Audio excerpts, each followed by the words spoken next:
हाँ जी। आज का जो टॉपिक है वो 12th क्लास का जैव प्रौद्योगिकी सिद्धांत एवं प्रक्रम है।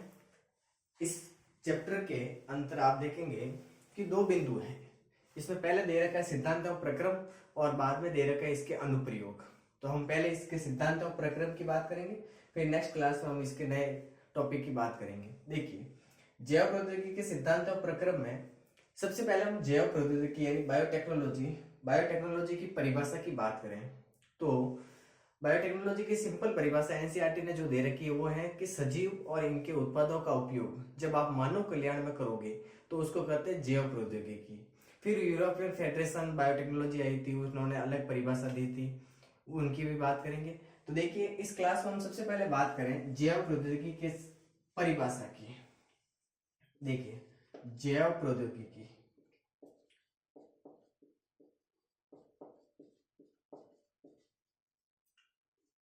सिंपल बात करें तो सजीव और इनके उत्पाद मतलब एंजाइम,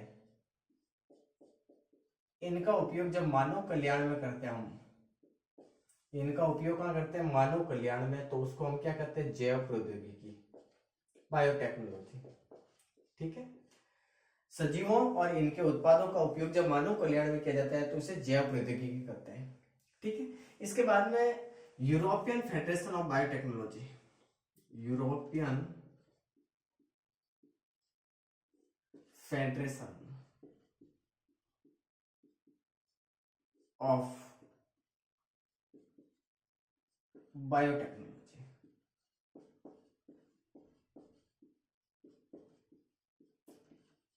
इन्होंने अलग परिभाषा दी। इन्होंने बताया कि प्राकृतिक विज्ञान, नेचुरल साइंस और सजीवों का आप समन्वय कर दो और समन्वय करके ऐसे उत्पाद और सेवाएं बनाओ जिनका उपयोग हम मानव कल्याण में कर सके। ठीक है, तो इसकी परिभाषा है कि प्राकृतिक विज्ञान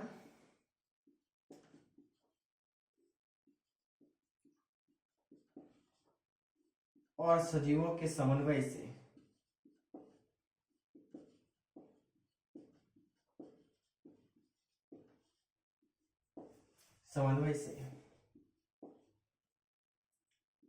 उत्पाद व सेवाएं, ऐसे उत्पाद और ऐसी सेवाएं बनाए जिनका उपयोग कौन कर सके? मानव कल्याण, जिनका उपयोग मानव कल्याण में हो सके, उसको कहते हैं जैव प्रौद्योगिकी। तो ये दो सिंपल परिभाषा है, एक है सजीव और इनके उत्पादों का उपयोग जब हम मानव कल्याण में करते हैं तो उसे जैव प्रौद्योगिकी कहते हैं, और दूसरी परिभाषा दे रखी है यूरोपियन फेडरेशन के अनुसार कि प्राकृतिक विज्ञान और सजीवों के समन्वय से ऐसे उत्पाद और सेवाएं बनाए जिनका उपयोग मानव कल्याण में हो सके, इसको कहते हैं जैव प्रौद्योगिकी। ठीक है, अब बात करें कि जैव प्रौद्योगिकी है उसके अंतर्गत दो सिद्धांत दे रखे हैं। पहला सिद्धांत है आनुवांशिक अभियांत्रिकी, जेनेटिक इंजीनियरिंग, और दूसरा दे रखा है जैव प्रक्रिया अभियांत्रिकी। वो दोनों सिद्धांत क्या बताते हैं आपको, उनकी भी बात कर लेते हैं। देखो, जैव प्रौद्योगिकी के अंतर्गत दो सिद्धांत दे रखे हैं, दो थोड़ी है, दो सिद्धांत। जैव प्रौद्योगिकी के दो सिद्धांत हैं, जिसमें पहला सिद्धांत है उसका नाम है आनुवांशिक अभियांत्रिकी, आनुवांशिक अभियांत्रिकी, जेनेटिक इंजीनियरिंग, और दूसरा दे रखा है जैव प्रक्रिया अभियांत्रिकी।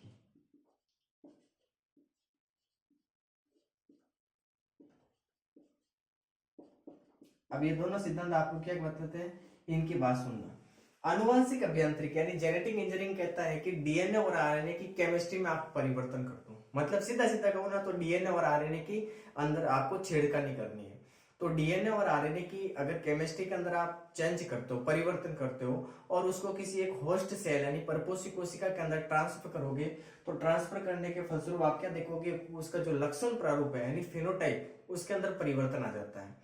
आनुवांशिक अभियांत्रिकी कहती है कि आप डीएनए और आरएनए की केमिस्ट्री में परिवर्तन करो, यानी रसायन के अंदर परिवर्तन करो, फिर उसको एक परपोषी कोशिका यानी होस्ट सेल है उसके अंदर ट्रांसफर कर दो, जिसके कारण क्या होगा कि उस कोशिका के अंदर उसका जो लक्षण प्रारूप है उसके अंदर क्या आ जाता है? परिवर्तन। इसको तो हम कहते हैं आनुवांशिक अभियांत्रिकी।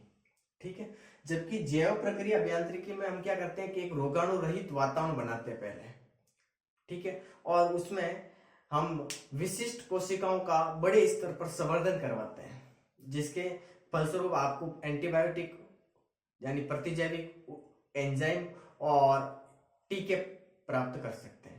किसकी प्रक्रिया द्वारा? जैव प्रक्रिया अभियांत्रिकी के द्वारा। तो इन दोनों की बात कर लेते थोड़ी सी। पहले आता है आनुवांशिक अभियांत्रिकी। देखो शुरुआत में चैप्टर थोड़ा थ्योरेटिकल है, थोड़ा ध्यान देना आप कि आनुवांशिक अभियांत्रिकी का सीधा सीधा मतलब है डीएनए और आरएनए के साथ छेड़खानी करना, ठीक है। दो सिद्धांत है, दोनों सिद्धांत की बात कर लेते हैं। पहला सिद्धांत आपको कहता है आनुवांशिक अभियांत्रिकी का, क्या बात बताता है वो, उसकी बात कर लेते हैं। आनुवांशिक अभियांत्रिकी यानी जेनेटिक इंजीनियरिंग। ये सिद्धांत आपको एक बात बताता है कि डीएनए और आरएनए के, डीएनए व आरएनए की केमिस्ट्री यानी रसायन केमिस्ट्री में परिवर्तन करके उसे परपोषी कोशिका यानी होस्ट सेल, जीवाणु कोशिका कहां मिलेंगे हम, मोस्टली इक्वल है, परपोषी कोशिका यानी होस्ट सेल में स्थानांतरण करके उसके लक्षण प्रारूप यानी फिनोटाइप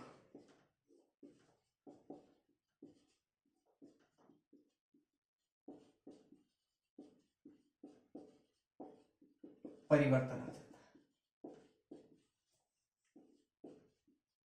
इसको कहते हैं हम आनुवांशिक अभियांत्रिकी। सीधा सीधा मतलब है कि डीएनए और आरएनए की जो केमिस्ट्री है, रसायन है, उसके अंदर आप परिवर्तन करो और उसको एक परपोषी कोशिका के अंदर ट्रांसफर करो। ट्रांसफर करोगे तो उस कोशिका के जो अंदर फिनोटाइप रेशियो है उसके अंदर क्या आ जाएगा, परिवर्तन आ जाएगा। इसको कहते हैं आनुवांशिक अभियांत्रिकी, ठीक है। दूसरा आता है जैव प्रक्रिया अभियांत्रिकी। जैव प्रक्रिया अभियांत्रिकी क्या बताती है आपको? वो कहती है कि पहले एक रोगाणु रहित वातावरण बनाओ, जैव प्रक्रिया अभियांत्रिकी।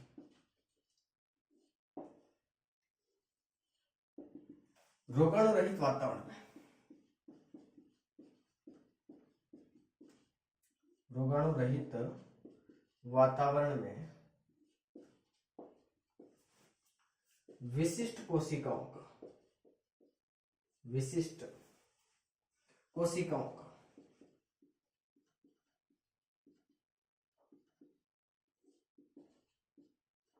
बड़े स्तर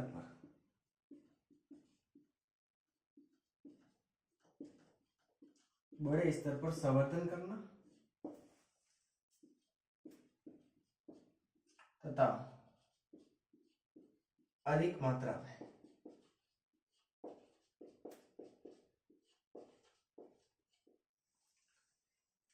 एंजाइम,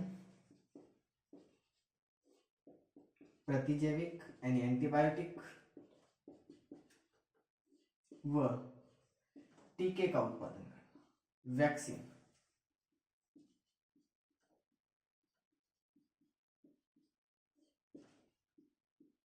क्या कहलाता है इसे? जैव प्रक्रिया अभियांत्रिकी। तो ये दो सिद्धांत हैं, एक है आनुवांशिक अभियांत्रिकी का और एक है जैव प्रक्रिया अभियांत्रिकी का। यहां तक आपको थोड़ी बहुत थ्योरी याद करनी पड़ेगी। अब आती है सारी की सारी चीजें समझने लायक, तो यहां तक एक बार नोट कीजिए, फिर आगे की बात करते हैं। देखो अभी तक हमने जैव प्रौद्योगिकी की दो परिभाषा पढ़ी और दो सिद्धांत पढ़े। परिभाषा में पहली परिभाषा है कि सजीव यानी जीव और इनके जो उत्पाद है, उत्पाद में हम मोस्टली एंजाइम की बात करेंगे। इनका उपयोग जब मानव कल्याण में किया जाता है तो उसको तो कहेंगे जैव प्रौद्योगिकी। फिर यूरोपियन फेडरेशन ऑफ बायोटेक्नोलॉजी ने एक परिभाषा दी कि प्राकृतिक विज्ञान और सजीवों का आप समन्वय कर दो, कोऑर्डिनेशन कर लो दोनों का, और इससे ऐसी सेवाएं और उत्पाद बनाओ जिनका उपयोग मानव कल्याण में हो सके। तो उन दोनों को कहते हैं जैव प्रौद्योगिकी। फिर जैव प्रौद्योगिकी के अंतर्गत दो सिद्धांत आए थे। पहला आता है आनुवांशिक अभियांत्रिकी का और दूसरा आता है जैव प्रक्रिया अभियांत्रिकी का। आनुवांशिक अभियांत्रिकी का सिद्धांत कहता है कि डीएनए और आरएनए, डीएनए नहीं डीऑक्सीराइबोज न्यूक्लिक एसिड और आरएनए मतलब राइबोज न्यूक्लिक एसिड, इनकी केमिस्ट्री में आप परिवर्तन करो, केमिस्ट्री में परिवर्तन करके इसको होस्ट सेल में डालो, होस्ट यानी परपोषी कोशिका, याद रखना परपोषी कोशिका में डालोगे तो उसके फिनोटाइप में परिवर्तन आ जाता है। इसको तो कहेंगे अनुवांशिक अभियांत्रिकी। और जैव प्रक्रिया अभियांत्रिकी कहती है कि रोगाणु रहित वातावरण बनाओ पहले, फिर इसमें विशिष्ट कोशिकाओं का एक बड़े स्तर पर संवर्धन करो और अधिक मात्रा में आप एंजाइम है, प्रतिजैविक है और टीके का उत्पादन करें। फिर अब आती है समझने लायक चीजें सारी की सारी जो इंपॉर्टेंट है, जिसमें हम सबसे पहले बात करेंगे जीन क्लोनिंग की। जीन क्लोनिंग क्या होता है? तो देखो, जीन क्लोनिंग का मतलब होता है कि एक जीन की एक से अधिक कॉपी बनाना। अब आपको कॉपी बनाना है, कॉपी बनाने के लिए तो रेप्लिकेशन होता है, और रेप्लिकेशन के लिए क्या चाहिए आपको? ओरई स्थल, ठीक है। और ओरई स्थल का मिलते हैं गुणसूत्रों में। लेकिन जो आप जीन निकालोगे, मतलब जो वांछित जीन है, टारगेट जीन है या एलियन पीस ऑफ डीएनए, उनके अंदर तो ओरई स्थल है ही नहीं, और ओरई स्थल नहीं है इसका मतलब इनका रेप्लिकेशन नहीं होगा, और रेप्लिकेशन नहीं होगा इसका मतलब इनको ऐसे गुणसूत्रों के साथ जोड़ना होगा जिसके अंदर ओरई स्थल है, और जिनके साथ जोड़ोगे उनको आप कहेंगे क्लोनिंग वेक्टर, क्लोनिंग वाहक। देखिए कैसे बिंदु आता है जीन क्लोनिंग, इंपॉर्टेंट बिंदु है जीन क्लोनिंग, समझने लायक चीजें सारी। जीन क्लोनिंग, जीन क्लोनिंग का सीधा सीधा मतलब होता है एक जीन से एक समान अनेक कॉपी बनाना, अनेक कॉपी बनाना, ठीक है। और कॉपी बनाने के लिए क्या होता है? तो कॉपी बनाने के लिए रेप्लिकेशन होता है। क्या होता है? रेप्लिकेशन यानी डीएनए प्रतिकृतिकरण। आपने पढ़ा होगा प्रतिकृतिकरण, डीएनए से डीएनए का निर्माण होना, डीएनए प्रतिकृतिकरण कहलाता है, डीएनए रेप्लिकेशन कहलाता है। और आपको यह भी पता है कि रेप्लिकेशन है, रेप्लिकेशन के लिए आपको क्या चाहिए? ओरई स्थल चाहिए, ओरई स्थल चाहिए। लेकिन इन जीनों के अंदर, जो जीन क्लोनिंग के अंदर जो हम जीन काम में लेंगे उनको हम कहते हैं टारगेट जीन या वांछित जीन या एलियन पीस ऑफ डीएनए। तो उनके अंदर तो ओरई स्थल है ही नहीं, क्योंकि ओरई स्थल का मिलता है मोस्टली गुणसूत्रों के अंदर, ठीक है।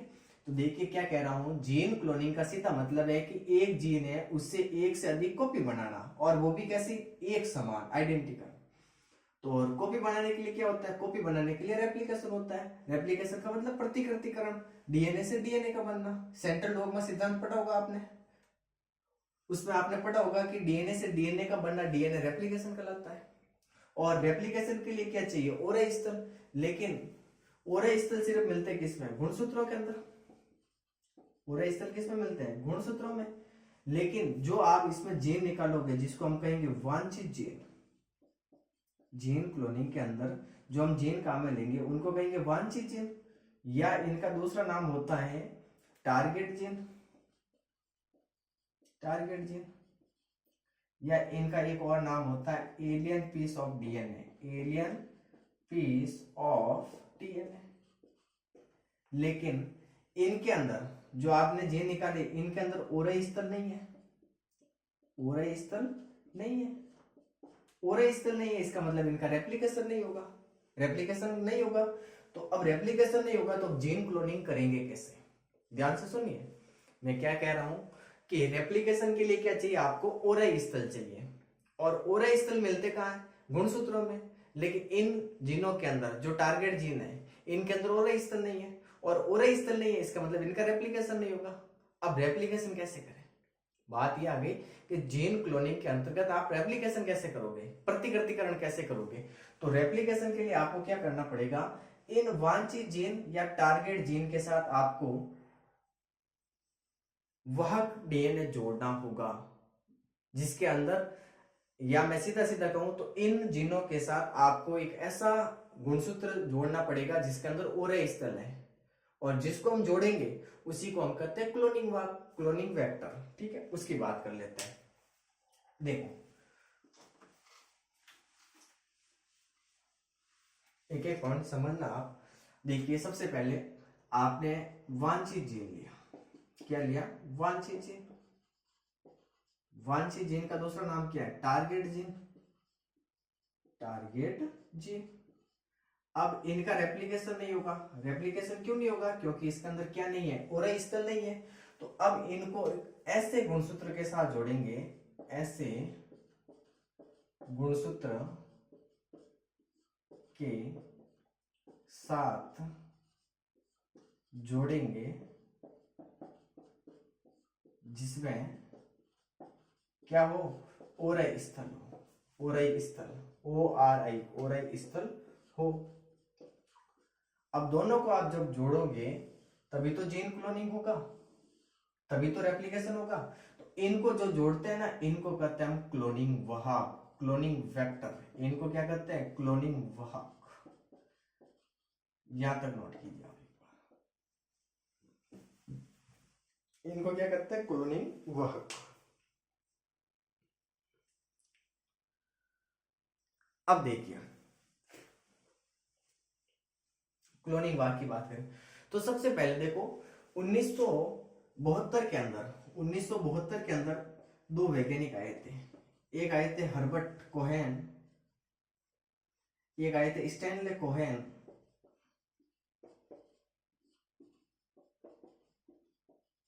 और दूसरे थे हर्बर्ट बोयर। हर्बर्ट बोयर 1973 की बात, 1972 की बात है, जिसमें दो वैज्ञानिक थे, एक स्टैनले कोहेन और एक था हर्बर्ट बोहेन। इन्होंने एक प्रतिजैविक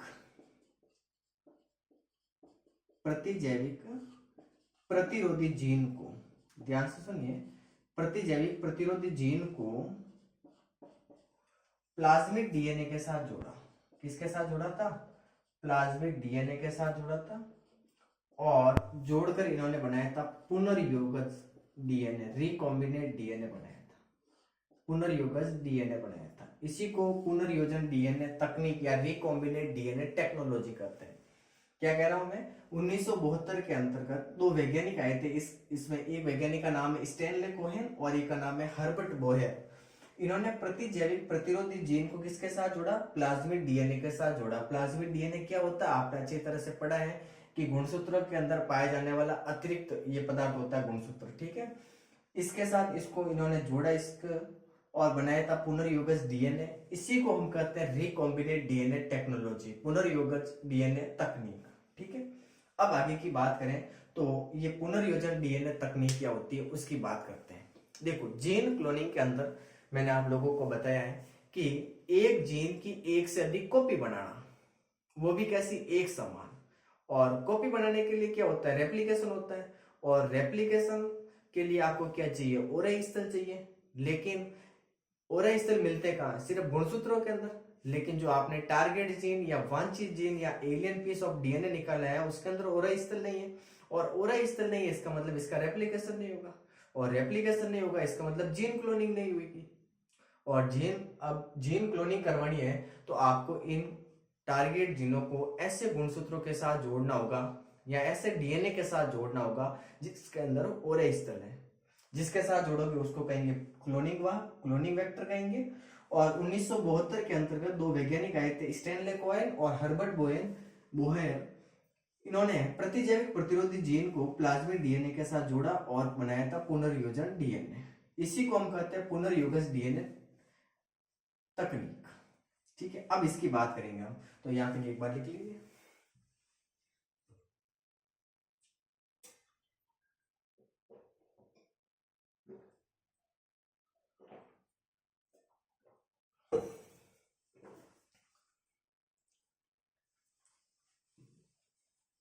देखिए, आगे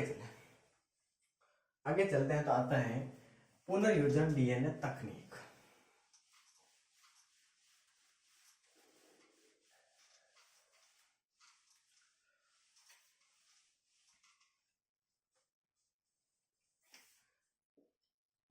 पुनर्योगज डीएनए तकनीक, या इसी को कहते हैं आनुवांशिक अभियांत्रिकी। दूसरा नाम है आनुवांशिक अभियांत्रिकी।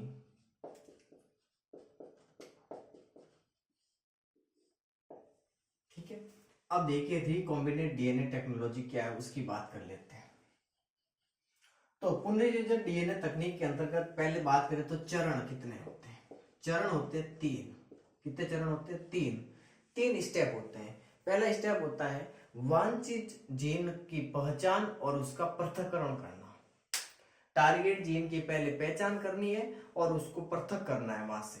दूसरा होता है कि उस वांछित जीन को किसी परपोषी कोशिका के अंदर स्थानांतरित करना है। और तीसरा चरण आता है पुनर्योगज, जो परपोषी कोशिका है उसका और संततियों को संरक्षित करना। तो 3 चरण है। पहला चरण आता है वांछित जीन की पहचान व पृथक्करण। वांछित जीन की पहचान व पृथक्करण। दूसरा आता है वांछित जीन को परपोषी कोशिका में स्थानांतरित।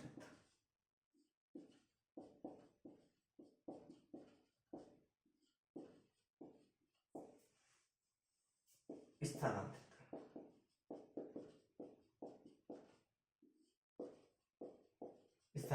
करना। तीसरा चरण आता है पुनर्योगज परपोषी कोशिका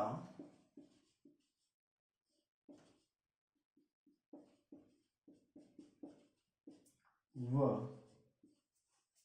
संततियों को संरक्षित करना।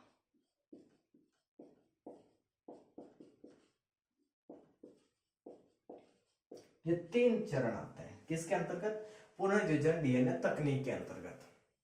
सबसे पहले वांछित जीन की पहचान करेंगे और उसका पृथक्करण करेंगे। दूसरा आता है कि उस वांछित जीन को किसी परपोषी कोशिका के अंदर डालेंगे। और तीसरा आता है कि डालने के बाद में जो पुनर्योजन डीएनए या पुनर्योगज जो परपोषी कोशिका है और जो संतति है उनका संवर्धन करना। ठीक है। अब बात करते हैं कि जो पुनर्योजन डीएनए तकनीक है इसके अंतर्गत कौन कौन से साधन काम आते हैं। साधन का मतलब टूल्स। यहां से प्रश्न आता है बोर्ड के अंदर, टूल्स कौन कौन से टूल्स काम आते हैं, कौन कौन सी चीजें काम आती है। तो पुनर्योजन डीएनए तकनीक के अंतर्गत 5 चीजें काम आती है। 5 इसके साधन होते हैं या टूल्स होते हैं। पहला आता है रेस्ट्रिक्शन एंडोन्यूक्लियेज। ध्यान से सुनना, RE, इसको पूरा क्या कहेंगे? रेस्ट्रिक्शन एंडोन्यूक्लियेज, प्रतिबंधन एंजाइम। क्या कहेंगे? प्रतिबंधन एंजाइम, रेस्ट्रिक्शन एंडोन्यूक्लियेज। इनको आणविक कैचिया भी कहते हैं। ठीक है, हम आगे बात करेंगे। दूसरा आता है डीएनए लाइगेज, जोड़ने वाला वापस डीएनए लाइगेज। ये सारे एंजाइम है डीएनए लाइगेज। तीसरा आता है क्लोनिंग वाहक, क्लोनिंग वेक्टर, क्लोनिंग वाहक। और चौथा आता है होस्ट सेल यानी परपोषी कोशिका। और लास्ट में आता है 5वां पॉलीमरेज, डीएनए पॉलीमरेज या पॉलीमरेज, सीधा लिख लो आप पॉलीमरेज। ये 5 साधन काम में आते हैं किसके अंतर्गत? रिकॉम्बिनेट डीएनए टेक्नोलॉजी के अंतर्गत। तो पुनर्योजक डीएनए तकनीक के अंतर्गत जो 5 साधन आते हैं उन 5 साधनों के नाम है। पहला है रेस्ट्रिक्शन एंडोन्यूक्लियेज, प्रतिबंधन एंजाइम। दूसरा है डीएनए लाइगेज। तीसरा है क्लोनिंग वाहक। और चौथा है परपोषी कोशिका। और 5वां है पॉलीमरेज। ठीक है, अब हम इनकी एक की बात करेंगे। ठीक है, तो हम सबसे पहले बात करें रेस्ट्रिक्शन एंडोन्यूक्लियेज की यानी प्रतिबंधन एंजाइम की। तो सबसे पहले हम बात करें प्रतिबंधन एंजाइम, इसका दूसरा नाम है रेस्ट्रिक्शन एंडोन्यूक्लियेज, इंग्लिश में करते हैं इसे। और इसका एक और नाम है आणविक कैचिया। क्या काम करती है, कौन कौन सी है, उनकी बात कर लेते हैं। देखो, सबसे पहले हम बात करें प्रतिबंधन एंजाइम।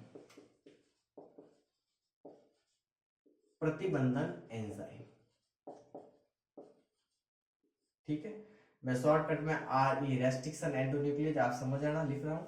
और तीसरा इसका नाम आता है आणविक कैचिया, क्योंकि काटने का काम करती है। रेस्ट्रिक्शन एंडोन्यूक्लियेज क्या काम करेगी? काटने का। तो देखो, सबसे पहले 3 वैज्ञानिक आए थे 1963 के अंदर। 1963 के अंदर 3 वैज्ञानिक आए थे, आर्बर, स्मिथ और नेथेंस, इन्होंने जीवाणु कोशिका से, इन तीनों ने जीवाणु कोशिका से दो प्रकार के एंजाइम अलग किए थे। जीवाणु कोशिका से दो प्रकार के एंजाइम अलग किए थे। दो प्रकार के क्या किए थे? एंजाइम अलग किए थे। अब दोनों एंजाइम कौन कौन से थे? ध्यान से सुन लेना। दो प्रकार के जो एंजाइम अलग किए थे इन्होंने, तीनों ने, ये वैज्ञानिक के नाम है आर्बर, स्मिथ और नेथेंस। इन तीनों वैज्ञानिकों ने एक बैक्टीरियल सेल ली थी। उस बैक्टीरियल सेल से दो प्रकार के एंजाइम अलग किए थे। एक एंजाइम था जो डीएनए को विशिष्ट क्रमों के अंदर काटता था। ध्यान से सुन लेना। एक एंजाइम जो इन्होंने अलग किया था वो डीएनए को विशिष्ट क्रमों में, विशिष्ट न्यूक्लियोटाइड क्रमों को पहचान कर काटता था।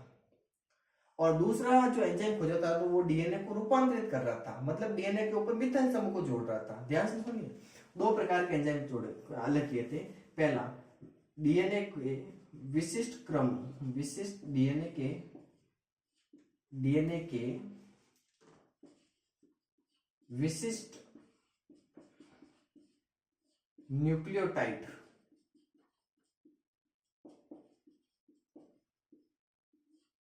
क्रमों को पहचानता था। एक एंजाइम इन्होंने अलग किया था, वो डीएनए के विशिष्ट न्यूक्लियोटाइड क्रमों को पहचानने का काम कर रहा था। इस एंजाइम को इन्होंने नाम दिया था एंडोन्यूक्लिएज। क्या नाम दिया था? Endonuclease enzyme, endonuclease enzyme. और दूसरा इन्होंने एक एंजाइम पृथक किया था जो डीएनए को रूपांतरित करता था। डीएनए को क्या कर रहा था? रूपांतरित। रूपांतरित का मतलब डीएनए के ऊपर मिथाइल समूह को जोड़ रहा था, रूपांतरित करता था, अर्थात डीएनए पर मिथाइल समूह जोड़ता था।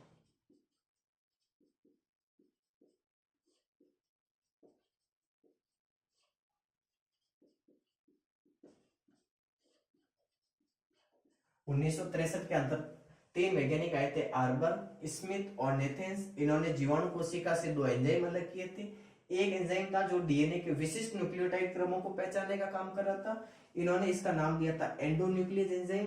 और एक एंजाइम इन्होंने खोजा था जो डीएनए को क्या कर रहा था? रूपांतरित कर रहा था, मतलब डीएनए के ऊपर कौन से समूह को जोड़ रहा था? मिथाइल समूह को जोड़ रहा था।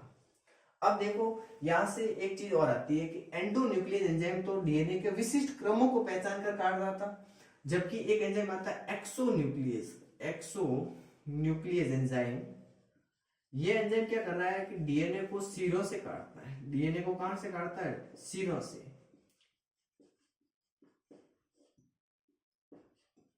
ये याद रखना दोनों। एक्सोन्यूक्लियस जो एंजाइम है ये डीएनए को सिरों से काटता था, और एंडोन्यूक्लियस एंजाइम है ये डीएनए को विशिष्ट क्रमों में काटता था। ठीक है, ये दोनों चीजें याद रखना। अब बात करें आगे और रेस्ट्रिक्शन एंडोन्यूक्लियस की, तो पहले बेसिक बात याद रखना कि 1963 के अंदर तीन वैज्ञानिक आए थे, आर्बर, स्मिथ और नेथेंस। इन्होंने जीवाणु कोशिका ली और उस जीवाणु कोशिका से दो प्रकार के एंजाइम निकाले थे। एक एंजाइम था जो विशिष्ट न्यूक्लियोटाइड क्रमों को पहचान कर काटता था, और एक था जो डीएनए को रूपांतरित कर रहा था, मतलब डीएनए के ऊपर मिथाइल समूह को जोड़ता था।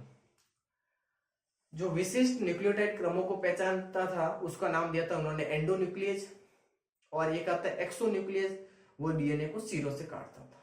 ठीक है, अब बात करें आगे। देखो अब एक चार्ट के रूप में याद कर लेना, रेस्ट्रिक्शन एंडोन्यूक्लियस एंजाइम है। सबसे पहले बात करें तो ये प्राकृतिक एंजाइम है। कैसा एंजाइम है? प्राकृतिक एंजाइम है।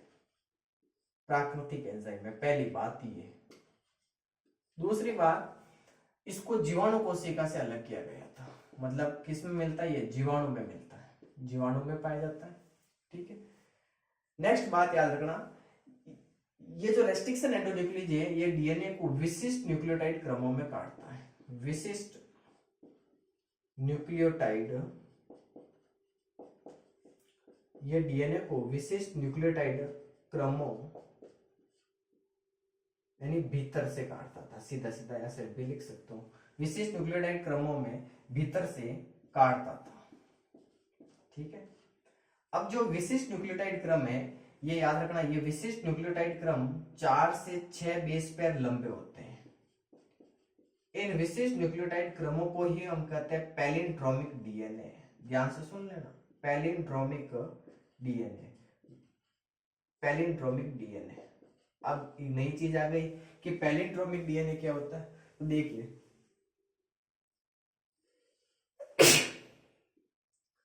पैलिंड्रोमिक डीएनए, जैसे आपके सामने मैं एक एग्जांपल लिखता हूं, जहाज। अब इस जहाज को आप आगे से पीछे की ओर पढ़ोगे तो भी समान पड़ जाता है, और पीछे से पढ़ते हो तो भी समान पड़ जाता है। जहाज पढ़ोगे, पीछे से पढ़ोगे तो भी जहाज, आगे से पढ़ोगे तो भी जहाज। तो जिनको दोनों क्रमों में पढ़ने पर ये समान पढ़ा जाता है उसको कहते हैं पैलिंड्रोमिक डीएनए, पैलिंड्रोमिक डीएनए। अब ये कौन सा पैलिंड्रोमिक डीएनए हमें दे रखा है हमारे कोर्स के अंदर, तो वो दे रखा है GAAT और C, 5 एंड से 3 एंड, और 3 एंड से 5 एंड क्या होगा, CTTAAG।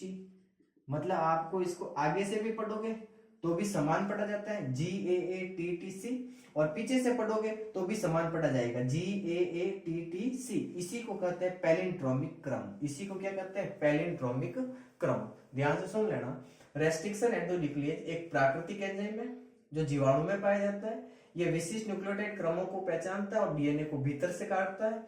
विशिष्ट न्यूक्लियोटाइड क्रम 4 से 6 बेस पेयर लंबे होते हैं। इन विशिष्ट न्यूक्लियोटाइड क्रमों को हम क्या कहते हैं, पैलिंड्रोमिक डीएनए। जैसे पैलिंड्रोमिक डीएनए का मतलब होता है जिनको आगे से और पीछे से पढ़ने पर समान पढ़ा जाता है, उसी को कहते हैं पैलिंड्रोमिक डीएनए। जैसे मैंने एक शब्द लिखा जहाज, इसको आगे से पढ़ोगे तो भी जहाज पढ़ा जाएगा, पीछे से पढ़ोगे तो भी जहाज पढ़ा जाएगा। कौन सा दे रखा है एग्जांपल पैलिंड्रोमिक डीएनए का, GAATTC। इसको 5 एंड से 3 एंड पढ़ोगे तो भी समान पढ़ा जाएगा, और पीछे से पढ़ोगे यानी 5 एंड से 3 एंड, आगे से और पीछे से दोनों साइड से पढ़ोगे तो ये समान पढ़ा जाता है। फिर आगे चलो, जो ये रेस्ट्रिक्शन एंडोन्यूक्लियेज है ये सुगर फॉस्फेट बंध को तोड़ता है। याद रखना, ये सुगर फॉस्फेट यानी फास्फोडाइएस्टर बॉन्ड, सुगर फॉस्फेट बॉन्ड यानी फॉस्फोडाइएस्टर बॉन्ड को तोड़ता है, फॉस्फोडाइएस्टर बंध को तोड़ता है।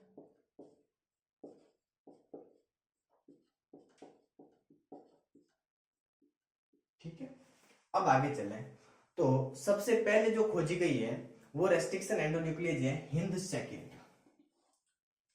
हिंद जो सेकंड है, हिंद सेकंड, ये सबसे पहले खोजी गई रेस्ट्रिक्शन एंडोन्यूक्लियेज है। सबसे पहले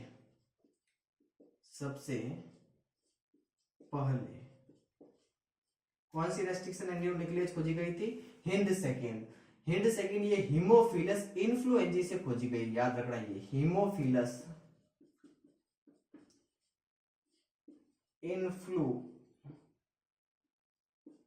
इन्फ्लुएंजा से खोजी गई है। हाँ, वही हीमोफिलस इन्फ्लुएंजा जिसके द्वारा निमोनिया रोग होता है। आपने 12th क्लास के अंदर मानव स्वास्थ्य एवं रोग पाठ पढ़ा होगा, उसके अंदर पढ़ा होगा आपने। ठीक है, दूसरी बात आती है कि सबसे सामान्य जो उपयोग में ली जाती है सामान्य रेस्ट्रिक्शन एंडोन्यूक्लियेज कौन सी है, वो है आपके सामने इको R1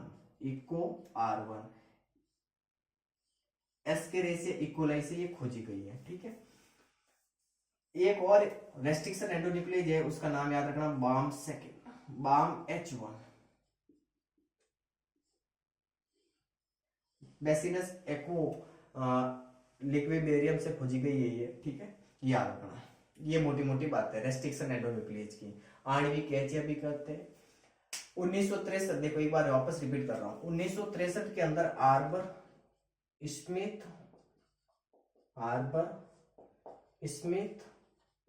और नेथेंस, इन तीनों वैज्ञानिकों ने जीवाणु कोशिका से 2 एंजाइम अलग किए थे। एक एंजाइम था जो डीएनए के विशिष्ट न्यूक्लियोटाइड क्रमों को पहचान कर काटता था, जिनको नाम दिया था एंडोन्यूक्लियेज। और एक एंजाइम था जो डीएनए को रूपांतरित कर रहा था, मतलब डीएनए के ऊपर मिथाइल समूह को जोड़ रहा था। फिर एक शब्द आता है एक्सोन्यूक्लियेज। क्या है एक्सोन्यूक्लियेज? डीएनए को सिरों से काटता है। फिर हमने सबसे पहले बात की थी कि जो रेस्ट्रिक्शन एंडोन्यूक्लियेज है ये एक प्राकृतिक एंजाइम है जो जीवाणुओं में पाया जाता है। ये विशिष्ट न्यूक्लियोटाइड क्रमों को पहचानता और डीएनए को भीतर से काटता है। विशिष्ट न्यूक्लियोटाइड क्रम है ये 4 से 6 बेस पेयर लंबे होते हैं। इन विशिष्ट न्यूक्लियोटाइड क्रमों को हम पैलिंड्रोमिक डीएनए कहते हैं। पैलिंड्रोमिक डीएनए का मतलब होता है जिनको आगे से और पीछे से पढ़ने पर समान पढ़ा जाता है, जैसे जहाज शब्द लिखा है। एग्जाम्पल कौन सा दे रखा है पैलिंड्रोमिक डीएनए का? GAATTC, क्योंकि मैं यही काम में ले रहा हूँ, क्योंकि हमारे एग्जाम्पल और आगे की बातें इसी के ऊपर दे रखी है। फिर बात याद रखना कि रेस्ट्रिक्शन एंडोन्यूक्लियस एंजाइम है, ये कौन से बॉन्ड को तोड़ता है? तो ये सुगर फॉस्फेट बॉन्ड को तोड़ता है, मतलब फॉस्फोडाइएस्टर बंध को तोड़ता है। सबसे पहले खोजी गई रेस्ट्रिक्शन एंडोन्यूक्लियस थी हिंद सेकंड, जिसको हीमोफिलस इन्फ्लुएंजा से खोजा गया है। ये हीमोफिलस इन्फ्लुएंजा वही है जो मनुष्य के अंदर निमोनिया रोग उत्पन्न करता है। सबसे कॉमन जो प्रयोग में ली जाती है रेस्ट्रिक्शन एंडोन्यूक्लियस वह है इको R1, जिसको इको यानी एस्केरेसिया इकोलाई से खोजी गई है। इसको कहां से खोजा गया है? एस्केरेसिया इकोलाई से। और एक है बाम H1 जो कि टेट्रासाइक्लिन जो रेजिस्टेंस है वहां पर इसको काटती है ये, और इसको बैसिलस एक्वे लिक्विबेरियम से इसको पृथक किया गया है। ठीक है, ये बातें याद रखना आज की क्लास के अंदर। तो आज हमने जो पढ़ा है वो है, पहले तो हमने जैव प्रौद्योगिकी की 2 परिभाषा पढ़ी, फिर जैव प्रौद्योगिकी के 2 सिद्धांत पढ़े, फिर जैव प्रौद्योगिकी के अंदर हमने जीन क्लोनिंग शुरू किया था, और जीन क्लोनिंग के बाद बातें करने के बाद में हमने पुनर्योजन डीएनए तकनीक पढ़ी थी। पुनर्योजन डीएनए तकनीक के 3 चरण पढ़े थे। पुनर्योजन डीएनए तकनीक के 5 साधन देखे थे। 5 साधनों में से एक एंजाइम सबसे पहले आज हमने पढ़ लिया था, रेस्ट्रिक्शन एंडोन्यूक्लियस। ठीक है, अब आगे की जो क्लास है उसके अंदर हम पढ़ेंगे रेस्ट्रिक्शन एंडोन्यूक्लियस एंजाइम के नामकरण, नाम पद्धति कैसे हुई है। तो देखिए कि थोड़ी बातें बता देता हूं। जैसे मैंने यहाँ पर लिखा है इको R1 जो कि सबसे सामान्य और रेस्ट्रिक्शन एंडोन्यूक्लियस है, और काम में हम इसी को लेंगे। तो इसमें जो ई है, ये ई होता है जीवाणु के वंश का नाम। इसका जो पहला अक्षर है वो है जीवाणु के वंश का नाम, मतलब ई किसको बताता है? जीवाणु के वंश को। और आगे वाले 2 जो अक्षर होते हैं CO लिखा हुआ है, ये जीवाणु की जाति के अगले 2 अक्षर होते हैं। और R होता है इसका प्रभेद, स्ट्रैंड। और आगे जो रोमन संख्या लिखी हुई है, जैसे यहाँ I लिखा हुआ है, तो ये जीवाणु से पृथक्करण किस क्रम में किया गया वो बताता है। ठीक है, तो मिलते हैं नेक्स्ट क्लास में, तब तक के लिए बाय बाय, शुक्रिया, धन्यवाद।